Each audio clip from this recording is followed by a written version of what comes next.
Berdoa. Tuhan kami yang kami sapa dalam nama-Mu yang kudus dan mulia, Tuhan kami Yesus Kristus, kami panjatkan syukur atas segala berkat dan kebaikan-Mu yang tidak pernah berhenti dalam hidup kami. Penyertaan-Mu yang begitu sempurna menolong kami bisa menjalani hidup hari demi hari, menolong kami dapat melewati segalanya. Engkau setia, maha hadir, dan kami percaya saat ini Engkau ada bersama-sama dengan kami. Kami mohon ya Tuhan, agar Engkau nyatakan pesan-Mu dalam firman Tuhan yang hendak kami sama-sama renungkan. Biarlah Tuhan membimbing, menuntun untuk kami mengenali kehendak-Mu yang benar. Di dalam nama Tuhan Yesus Kristus kami berdoa. Amin. Pembacaan Alkitab terambil dari Injil Lukas, pasalnya yang keempat, ayat yang ke-14 sampai dengan ayat yang ke-21. Lembaga Alkitab Indonesia memberikan judul Yesus kembali ke Galilea dan dilanjutkan dengan judul Yesus ditolak di Nazaret. Saya akan membacakannya untuk kita sekalian. Dalam kuasa Roh kembalilah Yesus ke Galilea, lalu tersebarlah kabar tentang Dia di seluruh daerah itu. Sementara itu Ia mengajar di rumah-rumah ibadat di situ dan semua orang memuji Dia.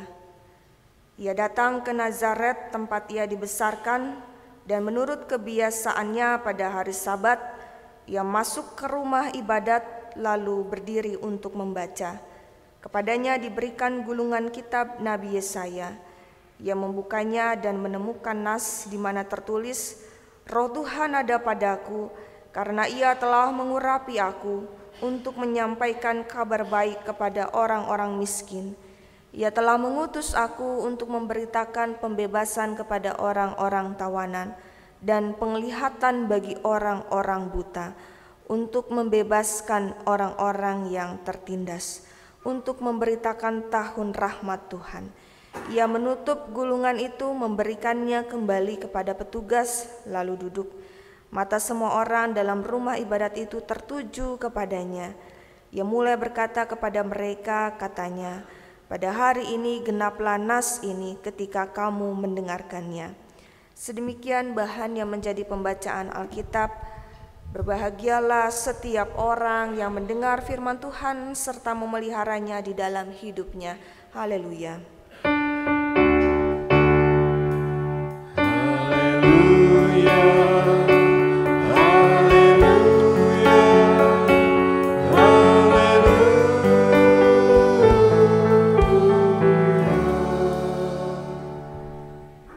Shalom Bapak Ibu Saudara yang dikasihi Tuhan.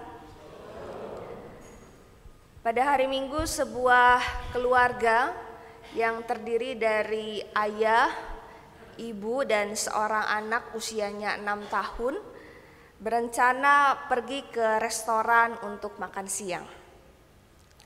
Memang sudah menjadi tradisi keluarga itu di hari Minggu jalan-jalan mencoba masakan di luar. Setelah 6 hari lamanya mereka selalu makan masakan rumah. Mungkin di antara kita juga ada punya kebiasaan yang sama. Sudah pulang gereja, lalu kemudian cari tempat makan siang bersama-sama dengan keluarga kita. Dan ketika sudah sampai, keluarga itu lalu pelayan memberikan daftar menu. Si ayah, si ibu memberikan pesanan makanan dan minumannya kepada pelayan, disampaikan. Begitu juga dengan si anak, menyampaikan apa yang menjadi pesanannya. Tapi biasanya ketika sebelum benar-benar pelayan itu meninggalkan tamu, akan dipastikan kembali orderannya. Jadi dibacakan lagi. Ternyata pesanan si anak ini tidak tercatat. Lalu pelayan minta maaf karena tidak menghiraukan apa pesanan yang keluar dari perkataan anak kecil yang berusia 6 tahun. Bapak Ibu Saudara yang terkasih, budaya kita adalah lebih tertarik melihat siapa yang berbicara, bukan melihat apa yang menjadi isi dari pembicaraan. Dan pelayan tadi merasa suara anak itu tidak penting, sehingga dengan sengaja dicatat olehnya hanya pesanan ayah dan ibunya. Memang bukan sepenuhnya salah si pelayan, karena kebanyakan orang tua tidak suka memberikan ruang kebebasan bagi anak memilih untuk menyampaikan apa yang menjadi keinginannya. Bahkan kalau lagi seperti itu, orang tua langsung aja pilih yang paket tanpa nanya anak maunya apa. Ya, di samping berhemat, tetapi juga kita perlu mengajarkan anak untuk bersuara. Bapak Ibu Saudara, ketika di perayaan Natal, biasanya beberapa gereja mengundang para pejabat pemerintahan. Lalu ketika mereka diundang, lalu diberikan kesempatan untuk memberikan kata-kata sambutan, jemaat itu pasti sudah merasa kagum lebih dahulu. Sehingga apapun kata sambutannya akan dianggap istimewa dan luar biasa. Sekali lagi, semua ini karena kebiasaan pada masyarakat kita yang merasa kagum bukan karena mendengar isi dan makna kata-katanya, tetapi karena dari melihat siapa sosok yang berkata-kata itu. Dalam perikop ini dikisahkan tentang Tuhan Yesus yang pada awalnya di Galilea. Di Galilea dia mengajar di rumah-rumah ibadat. Dia sampaikan khotbahnya dan semua orang yang mendengar memuji khotbahnya. Tapi situasi dan kondisi berbeda ketika Tuhan Yesus dari Galilea beranjak ke Nazaret, ke kampung halamannya sendiri. Kalau tempat kelahirannya kan Bethlehem. Ini kampung halaman di mana ia dibesarkan, di mana ia bertumbuh, di kota Nazaret. Ketika dia berinisiatif untuk berdiri, membuka kitab suci, membacanya, lalu kemudian berkhotbah, respons yang semula orang-orang Nazaret adalah merasa heran. Kok bisa ada orang berkata-kata sehebat ini? Tapi kemudian setelah diketahui bahwa dia adalah anak Yusuf, anak seorang tukang kayu, langsung drop pandangan orang-orang Nazaret saat itu kepada Tuhan Yesus. Maka judulnya dari perikop ini adalah Yesus ditolak. Tapi kita mau melihat bagaimana Tuhan Yesus ini merupakan sosok yang selalu ingin berpartisipasi dalam kehidupan peribadatan Yahudi. Dan saat itu sesungguhnya untuk pertama kalinya dia tampil di sinagoge Nazaret. Dan seluruh yang hadir sebelumnya membenarkan semua perkataannya. Tapi orang-orang Nazaret, perasaannya ini beralih begitu cepat. Dari yang merasa terpesona, lalu sampai tidak mau menerima dia, hingga menolak. Bahkan kalau kita lanjutkan membaca perikop ini, Tuhan Yesus dihalau sampai ke tepi jurang dengan maksud untuk didorong. Untungnya Tuhan Yesus berhasil kabur. Bapak Ibu Saudara, ketika Tuhan Yesus mendengar tanggapan, ada kalimat yang menyatakan didengar olehnya, bukankah ia ini anak Yusuf? Lalu respons Tuhan Yesus menjawab, sesungguhnya aku berkata kepadamu, tidak ada nabi yang diterima di kampung halamannya. Ini merupakan jawaban Tuhan Yesus yang menunjukkan ketidaksukaannya terhadap keberdosaan yang sedang didengarnya, terhadap cara mereka yang begitu mudahnya memperlakukan orang lain dengan sepele. Bagi mereka, bagaimana mungkin anak Yusuf dapat dipilih Allah untuk melakukan tugas pewartaan? Yusuf hanyalah tukang kayu. Bapaknya ini bukan siapa-siapa. Dan Tuhan Yesus berani menyatakan kesalahan, menegur, bahkan terbuka mengecam perbuatan mereka. Bagaimana mereka memandang orang hanya dari latar belakang status sosialnya. Bagaimana mereka sulit untuk menerima kelebihan dan keistimewaan dari yang lain. Kalau kita pulang kampung ya, apa kampungnya banyakkan di sini? Kalau di Cicalengka kebanyakannya para perantau. Nah, ketika pulang kampung biasanya setibanya kita akan menerima sambutan yang hangat dari orang-orang di kampung halaman kita. Tapi barangkali tidak semua orang sungguh-sungguh tulus menyambut kita. Kalau ada perubahan dari diri kita yang tadinya mungkin keadaan ekonominya kurang berada, sekarang sudah sukses, yang dulunya tidak dianggap sekarang sudah punya jabatan, lalu kemudian banyak pujian yang diterima, tapi belum tentu mereka memuji dengan tulus. Bisa jadi sebenarnya tersimpan kebencian akibat rasa iri dan cemburu. Bapak Ibu Saudara, dalam tema khotbah minggu hari ini dikatakan menghayati roh yang memampukan untuk mewujudkan Injil. Dan sangat jelas di kitab Injil Lukas ini memaparkan bagaimana kuasa roh itu hadir pada Tuhan Yesus. Kuasa roh yang memampukan Tuhan Yesus dapat ke Galilea. Itu dikatakan di ayat pertama, di ayat yang ke-14, bahwa dalam kuasa roh kembalilah Yesus ke Galilea. Dan Tuhan Yesus juga dengan terang-terangan mengutip pada kitab Yesaya bahwa roh Tuhan ada padanya. Itu tertulis di ayat 18, dituliskan roh Tuhan ada padaku. Kehadiran roh Allah yang hadir dalam diri Yesus itulah yang memampukannya untuk bisa pergi dari satu wilayah ke wilayah lain. Dan yang memampukannya untuk bisa berkata-kata sehingga orang-orang ketika mendengar merasa terheran. Roh Allah yang memampukannya dalam menjalankan karyanya di dunia ini. Kebersatuan roh Allah di dalam diri Tuhan Yesus semestinya berdampak konkret untuk kita turut menyadari bahwa kita pun sebagai manusia dibersamai dengan Roh Kudus.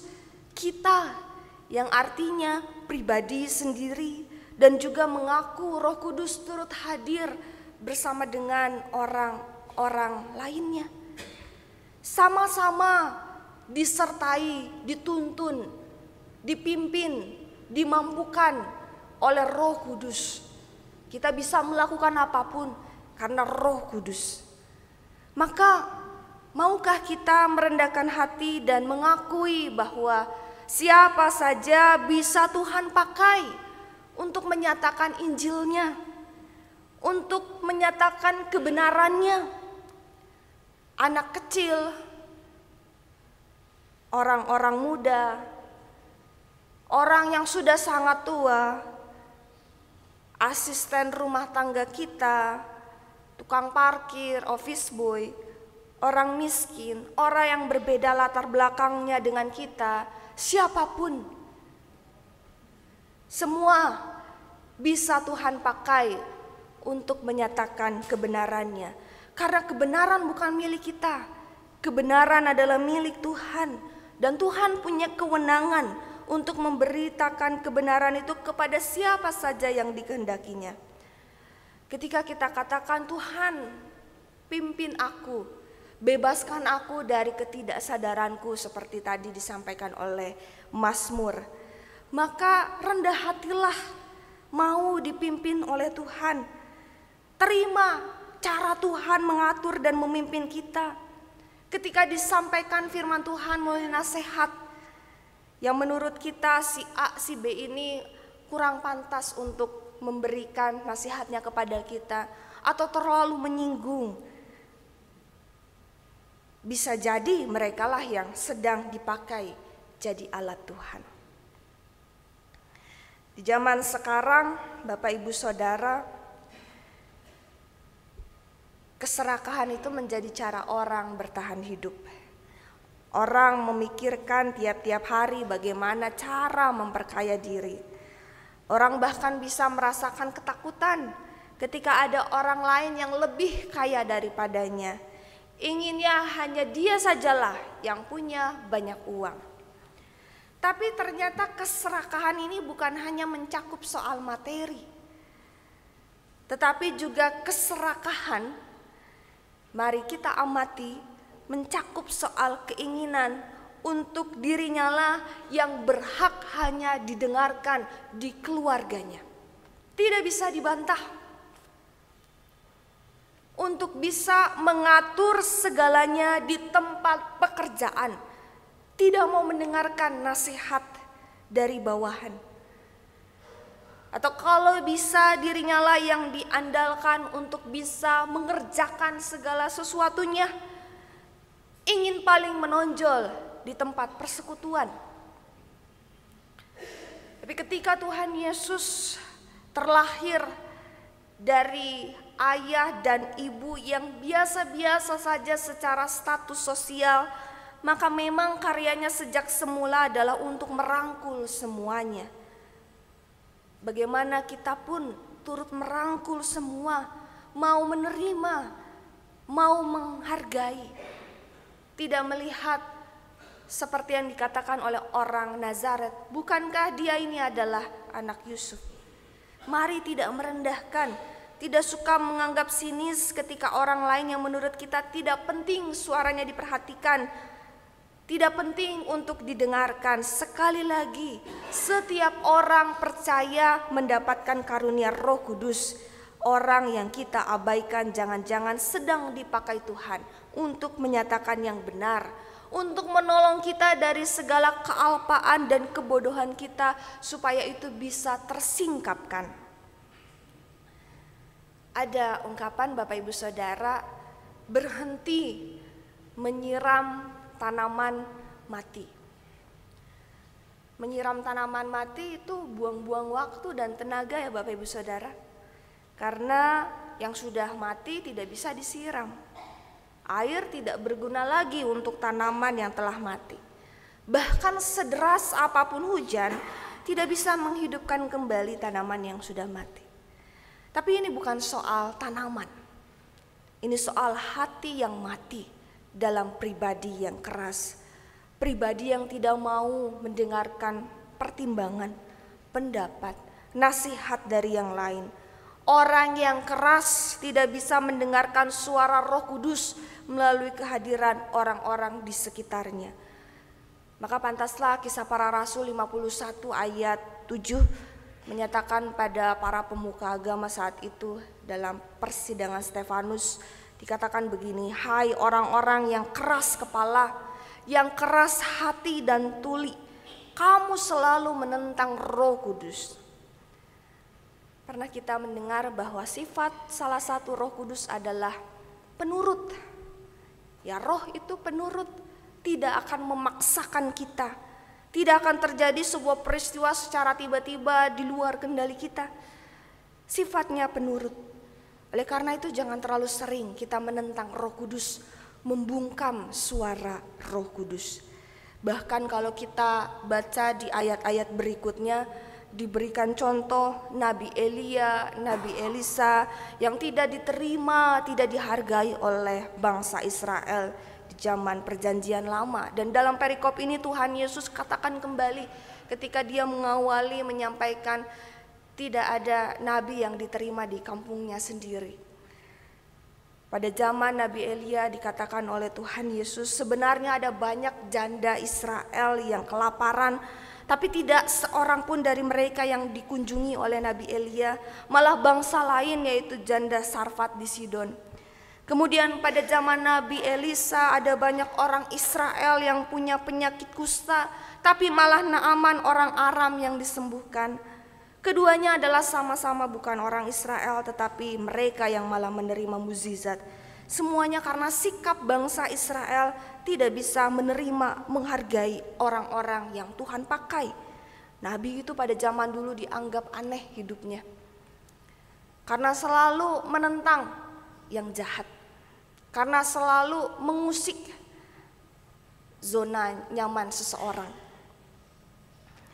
Dan bukannya Tuhan tidak sayang kepada bangsa Israel, tetapi mereka memang harus menerima konsekuensi akibat keputusan mereka sendiri yang tegar tengkuk dan degil hatinya. Bapak, Ibu, Saudara, kebenaran memang seringnya tidak disambut ramah oleh dunia. Kalau saat ini kita berada dalam posisi bukan yang menolak, tetapi yang sering ditolak oleh orang lain, maka teruslah sampaikan suara kebenaran. Kalau misalnya saya dengar keluhan mungkin ya dari jemaat, susah banget Bu si bapaknya ini kalau diajak ke gereja, entah apa yang menjadi pertimbangannya, banyak kali pun alasannya, ya karena kebanyakan di jemaat saya ini bersuku Batak. Ada rasa bahwa sebenarnya bukan orang lain yang mati rasanya mungkin, tetapi yang menasehati pun bisa jadi mati semangatnya. Karena sulit sekali untuk menyampaikan yang benar. Dan merasa bahwa kalah. Padahal yang menang itu belum tentu benar ya. Yang kalah belum tentu salah. Mungkin di keluarga selalu yang menang adalah entah suaminya atau juga istrinya. Tapi belum tentu itu benar. Dan yang kalah belum tentu yang salah. Atau sebaliknya apabila kita berada di posisi yang justru kita sendiri yang sulit untuk menerima, selalu menolak, maka berubahlah dengan semakin mau membuka telinga dan hati kita. Dengarlah mereka yang bukan hanya sekadar menyampaikan kesalahan kita, tapi juga sebenarnya mungkin sedang menyampaikan suara dari harapan mereka selama ini. Misalnya anak kita menyampaikan jangan merokok. Kebetulan tadi saya lihat sekilas di warta jemaat, apakah ini sudah dari minggu ini atau dari sebelumnya, gereja adalah kawasan tanpa rokok. Sudah dari sebelumnya ya? Wah, hebat, luar biasa ya.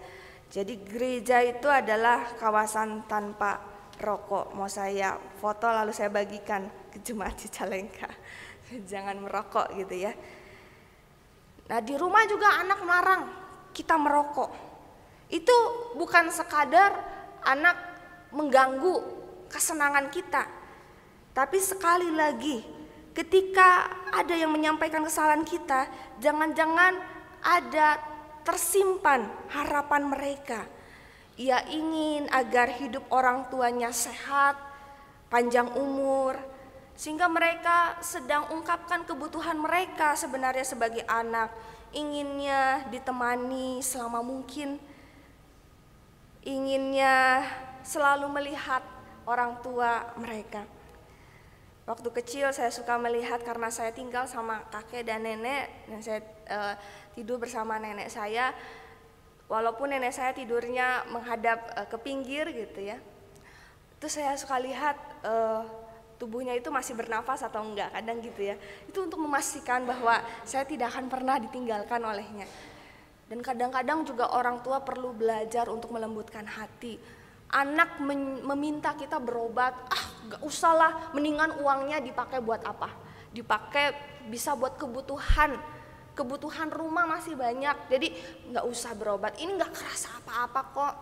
Padahal yang dikhawatirkan bukan hanya sekadar itu, tapi ingin ditemani kita sebagai anak oleh orang tua kita. Anak ngajak gitu ya, pergi makan, lalu kemudian dikatakan, mama juga bisa bikin yang kayak gini mah, di rumah juga harganya lebih murah. Padahal anak ingin menikmati momen kebersamaan itu. Ya anak juga bukan hanya orang tua perlu terbuka untuk mendengarkan nasihat dari orang tua.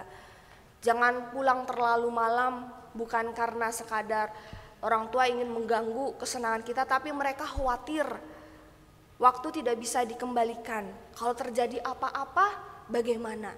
Itu yang menjadi pemikiran dari orang tua. Ya, karena itu dengarkanlah masukan-masukan dari yang lain, karena mereka jangan-jangan sedang sampaikan kegelisahan. Jadilah sosok yang peduli, penuh kasih terhadap kebutuhan dan kepentingan dari yang lain. Kemarin pemuda GKP Bandung mengadakan Atma Suara Sam Yoga ya. Itu saya susah. Ini dari bahasa apa? Bahasa apa? Sansekerta. Sansekerta. Artinya apa?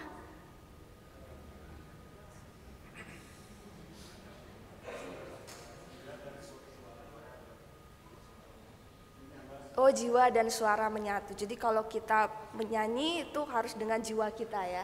Karena kasihanilah Tuhan Allahmu dengan segenap hatimu, dengan segenap jiwamu, dan dengan segenap akal budimu. Bukan hanya dengan sebatas akal budi, tetapi juga memang dengan jiwa ya. Nah, saya terbayang untuk acara-acara gereja yang melibatkan anak muda, dan biayanya besar ya. Besar pasti ya. Itu akan sangat banyak, tapi besar kecil relatif ya. Tapi tentu menurut saya perkiraan itu besar. Puji Tuhan semua bisa terlaksana, bahkan bisa menjadi berkat untuk jemaat lainnya, termasuk pemuda kami. Senang banget pemuda kami, diposting mulu di Instagramnya. Di media sosial diposting mulu, bahkan minggunya langsung tampil di gereja dan dengan pede gitu mereka tampil. Saya juga bangga gitu, dengan pemuda-pemuda. Dan salut untuk GKP Bandung yang saat itu ketika akan berencana para pemuda mau menanggapi, mau menghargai suara dari anak-anak muda. Juga salut ketika gereja-gereja yang lainnya bisa bercakap-cakap dengan anak remaja dan pemuda, tidak mengabaikan setiap usul mereka. Memberikan tanggapan itu mau, bahkan tidak gengsi mengakui sudut pandang mereka lebih unggul. Dan kita tahu bahwa GKP ini sedang mensosialisasikan gereja ramah anak. Nah, gereja ramah anak ini bukan hanya sekadar kita gereja punya ruangan yang luas dan safety, yang aman buat anak-anak, ya tentu itu juga penting. Tetapi rangkulan dari orang-orang dewasa terhadap anak itulah yang terlebih berdampak bagi spiritualitas mereka sejak dini. Jadi gereja ramah anak adalah gereja yang merasa anak-anak itu, gereja itu adalah rumah bagi mereka. Ramah dan rumah, dua kata yang berbeda tapi hampir mirip. Sekilas terdengar mirip. Rumah ketika mereka merasakan orang-orang di dalamnya punya keramah tamahan. Sehingga setianya anak-anak beribadah bukan karena didorong, dipaksa-paksa, tapi karena mereka suka dan mencintai Tuhan melalui kehadiran gerejanya. Dan rumah Tuhan ini menjadi tempat yang nyaman untuk kita akhirnya berkumpul dari mulai kanak-kanak sampai usia yang sudah sangat tua. Dan Bapak Ibu Saudara, sebagaimana tema khotbah hari ini, menghayati roh yang memampukan untuk mewujudkan Injil. Sebelum kita mewartakan Injil, mari disadari tidak bisa dilakukan hanya dengan mengandalkan kemanusiaan kita saja. Tanpa melibatkan kuasa roh Allah, mustahil kita bisa berkarya. Oleh karena itu, libatkan roh Allah dengan cara membuka diri. Membuka diri untuk menerima, membuka diri untuk mendengar, membuka diri untuk dipimpin oleh roh Allah. Bagaimana kita bisa mewujudkan Injil? Injil yang artinya adalah kabar gembira. Kalau kita jadi orang yang keras hati, tidak mau dengar, selalu merasa mapan akan pemahaman sendiri, dan itulah orang-orang yang menyebalkan. Boro-boro menyampaikan kabar sukacita, malah bahasa Sundanya Pak gentreng terus ya. Tidak bisa, oleh karena itu kita perlu terbuka. Dan kita selalu sungguh-sungguh kiranya menghayati keberadaan Roh Kudus dalam diri kita, tapi juga kita tidak mengandalkan kekuatan sendiri. Hayatilah keberadaannya, keberadaan Roh Kudus, dan resapilah suaranya. Pekalah di mana ia sedang hadir dan sedang menyatakan apa kehendaknya.